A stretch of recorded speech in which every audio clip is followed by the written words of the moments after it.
Hello বন্ধুরা, কেমন আছো সবাই? মেলায় গিয়েছিলাম। মেলা থেকে কি কি নিয়ে এসেছি দেখাবো তোমাদেরকে। এই দেখো সংসারের সব জিনিস, এগুলো আমার ভাস্তি নিয়েছে। সবাই মিলে মেলাতে গিয়েছিলাম। কতগুলো কাঁকড়া নিয়েছি দেখো। 10 টাকার চামচ 3টা, ছোট ছোট চাটনি খাওয়া, খুব নাইস না? মোবাইল স্ট্যান্ড,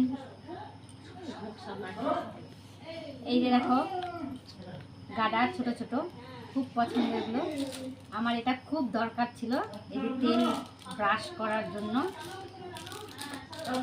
আরও অনেক কোটা নিয়েছি, সবাই নিয়েছে, আমার বৌদি মা সব দিয়েছিল।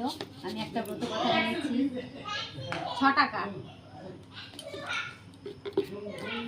তারপরে আমার একটা ভাস্তা, ওর তো গাড়ি বন্দুক লাগবেই মেলাতে গেলে।